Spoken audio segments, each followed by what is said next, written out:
एक बार वो महात्मा हुए संत जी, बड़े प्रसिद्ध संत हुए कबीर जी। उन्होंने कहा माला तो कर में फिरे, जीव फिरे मुख माए, और मनवा तो चौदिस फिरे, ये तो सुमिरन नाए। अब देखो वो उन्होंने अपने हिसाब से सही कहा, अब हम उनके विरुद्ध में बहुत बात कर दें ऐसी तो अपनी सामर्थ्य नहीं है।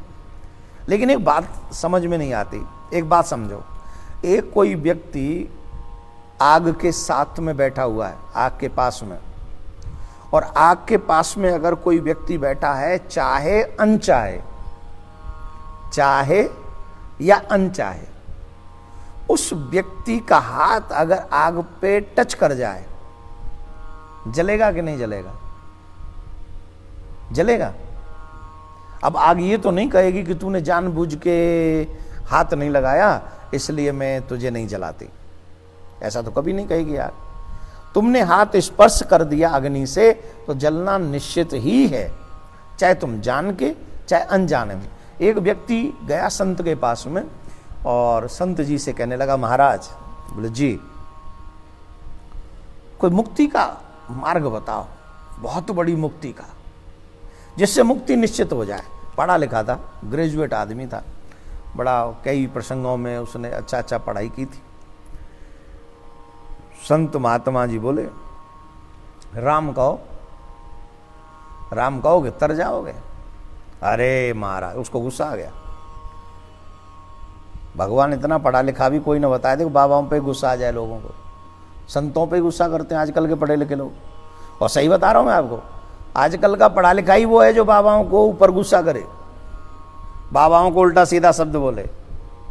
अरे बोले बाबा तुम कमाल करते हो, यही पुरानी सड़ी गली बातें, वही पुराने ढाक के 3 पात राम नाम जपो, ये 2 अक्षर के नाम से किसी का कल्याण हुआ है? तुमने कह दिया और हम मान ले कल्याण हो जाएगा, ये संभव है?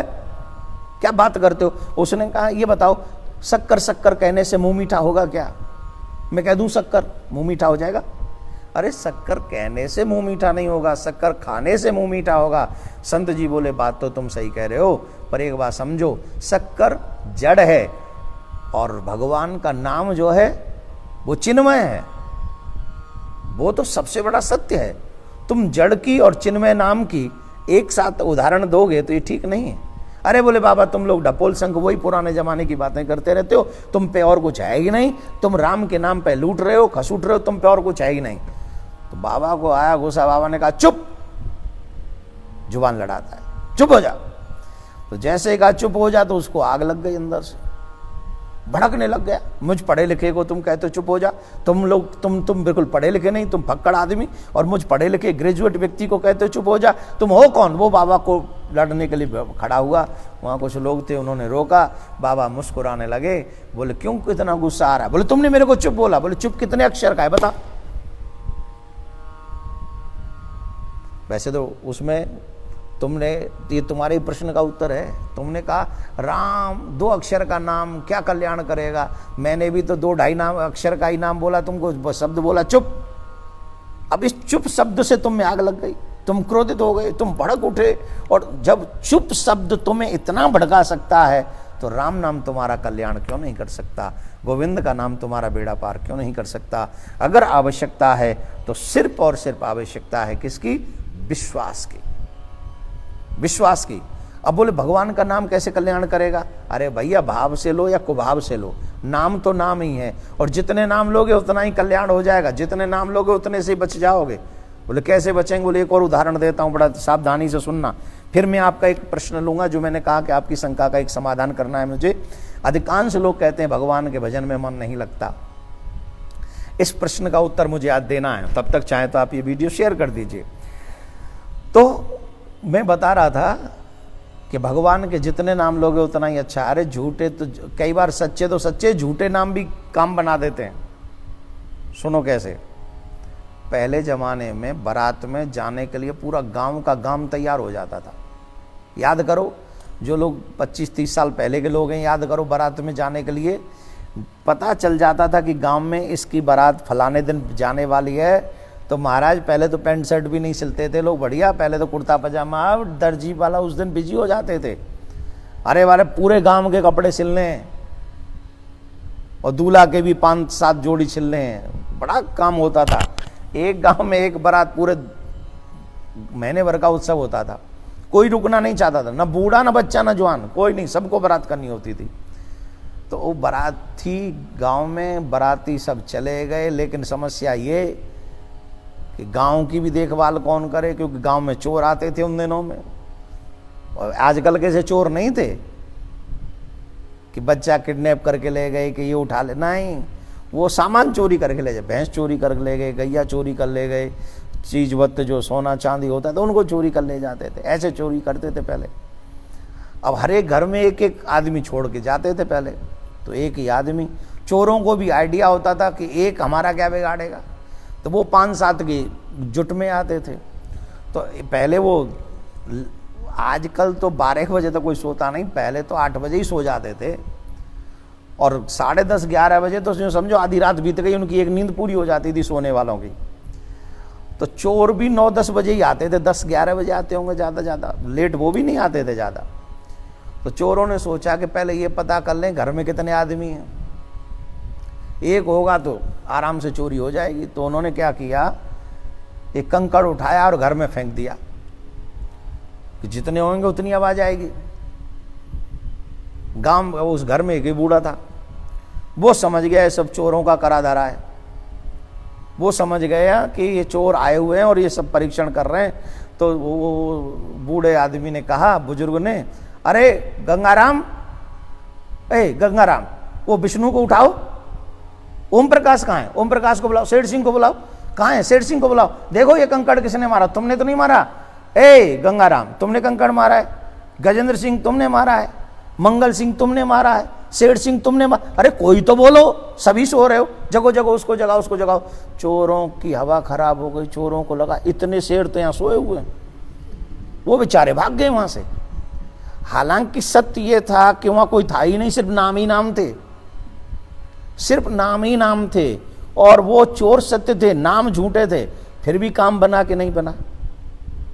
जो साचे थे वो भाग गए डर के मारे, और जो सत्य थे वो भागे और झूठे ने काम बना दिया। सच यह है कि नाम जाप करोगे तो निश्चित तौर पे तुम्हारा कल्याण होगा ही होगा, इसमें कोई बुराई नहीं है। इसलिए भगवान पे और भगवान के नाम पे सच्चा भरोसा रखें। दूसरी बात, आज मैं आपके प्रश्न का उत्तर देने वाला हूं। बहुत से लोग कहते हैं कि हमारा मन भगवान के भजन में नहीं लगता, भगवान की भक्ति में नहीं लगता। आप झूठ बोल रहे हैं, नहीं लगता ये आप कह ही नहीं सकते, नहीं लगता ये तो आप कह ही नहीं सकते। आपके प्रत्येक कार्य की शुरुआत कहां से होती है बताइए? मन से ही होती है ना। आज मेरा मन ये खाने को कर रहा है, आज मेरा मन वहां जाने को कर रहा है, आज मेरा मन ये करने को कर रहा है, आज मेरा मन ये सुनने को कर रहा है, मन कर रहा है। जितने भी लोग फेसबुक पे इस समय लाइव कर सुन रहे हैं, आपका मन नहीं होता तो आप सुनते? आपको पता है कि इतने बजे महाराज आएंगे, इतने बजे महाराज आके कथा सुनाएंगे, हमें हरी कथा सुननी है ना? आपको पता था ना? इस आपका मन था, चाहे बीच बीच में मन भागा, अरे चलो ये भी देख लेते, चलो ये भी कर ले, बीच बीच में मन भागा, लेकिन शुरुआत में आपके मन ने आपको तैयार किया। आप जब वृंदावन जाते हैं, हमारा मन कर रहा है प्रिया कांजू के मंदिर, आज आप बहुत लोगों का मन परेशान हो रहा होगा, पूर्णिमा के दिन पर मन अशांत हो रहा होगा। क्यों? पूर्णिमा तो है पर आज हम जा नहीं पा रहे हैं। हर बार हम कितना हजारों हजार लोग यहाँ पर आकर जब मेला लगाते, प्रभु के गीत गाते थे, मन था तब ना। लेकिन मन हो ये अच्छी बात है, लेकिन कई बार मन होते हुए भी मन उछटता है, मन भागता है, बीच बीच में मन भाग जाता है। तो इससे परेशान होने की आवश्यकता नहीं है। इससे कोई मन को जबरदस्ती वहां लगा के रखो, अच्छे काम में लगा के रखो। एक और बात समझ लो, बुरा व्यक्ति हमेशा बुरा चिंतन करता है। जो बुरा व्यक्ति होता है उसका मन बुराई में लगा रहता है, बुराई चिंतन करता है, बुरा चिंतन करने के साथ बुरा कर्म करता है। और अच्छा भला मानस जो है वो भला चिंतन करता है, मन में भलाइयाँ आती हैं, भले चिंतन आते हैं, विचार आते हैं, और उसको कर्म में तब्दील कर देता है, और कर्म अच्छा होते ही उसका फल रिजल्ट भी अच्छा हो जाता है। आप देखो, सब कुछ क्रियान्वित मन के ही द्वारा होती है। जितनी भी क्रियाएं होती हैं मन से ही शुरुआत होती है उसकी। एक गांव का अनपढ़ आदमी, उसे कोई केस लग गया। अब लड़ाई वड़ाई हो जाती है गांव घरों में, हो गई, और उसे केस लड़ना था, तो केस लड़े कैसे, तो संविधान के जानकार को ढूंढा, एक वकील को जो बहुत संविधान जानता था, तो उस वकील को कहा कि मेरे से ये समस्या है, उसने अपनी सारी बात वकील को बताई और मुझे अब केस लड़ना पड़ेगा। तो वकील ने एक चीज़ सिखाई, बोले क्या, बोले देखो सामने वाला वकील तुमसे ये प्रश्न करेगा, बोले जी, और इन प्रश्नों का तुमको ये जवाब देना है। गांव का आदमी अंगूठा छाप है, एकदम अंगूठा छाप, उसे कुछ नहीं पता, उसे कुछ भी नहीं पता, 0/0 है। लेकिन वकील साहब ने कहा ये प्रश्न करेगा इसका ये जवाब देना है, ये प्रश्न करेगा इसका ये जवाब देना है, ये प्रश्न करेगा इसका ये जवाब देना है।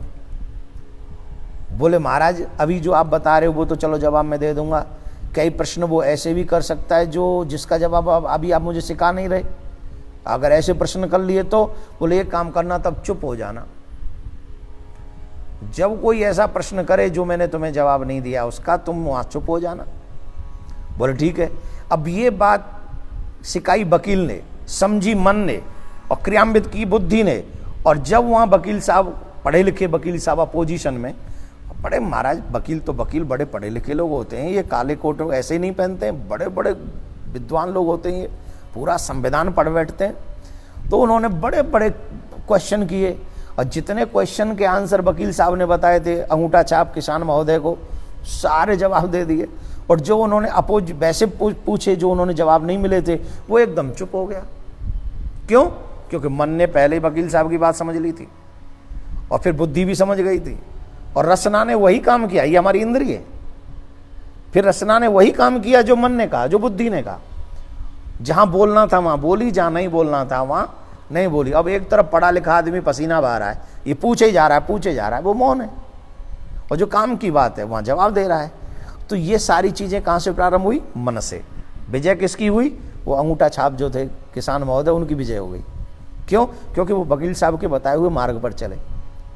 वैसे ही हमारा मन लगा तब तो हमें भगवान की भक्ति थोड़ी बहुत सूझी, भजन करने के लिए तैयार हुए। अब क्या समस्या है कि कभी कभी उछटता है, तो वहां पर अब काला कोट पहने हुए तो वो संविधान के जानकार, और ये जो वाइट और ब्लैक जो थोड़े बहुत पहन के बैठे हैं आपके सामने, ये थोड़े बहुत प्रभु कृपा से उस मार्ग के जानकार। तो क्या करें? वहां उन वकील साहब की बात मानी गई किसान के माध्यम से, यहाँ आपको अपने गुरुजनों की बात माननी चाहिए, संत महात्माओं की बात माननी चाहिए, और उन्होंने जो बताया वो मन बुद्धि जब स्वीकार कर ले और उन्हीं के प्रति आपका आचरण हो जाए तो निश्चित संसार रूपी कोट में आपकी विजय होगी, इसमें कोई दो राय नहीं है। राधे राधे आपको बोलना पड़ेगा।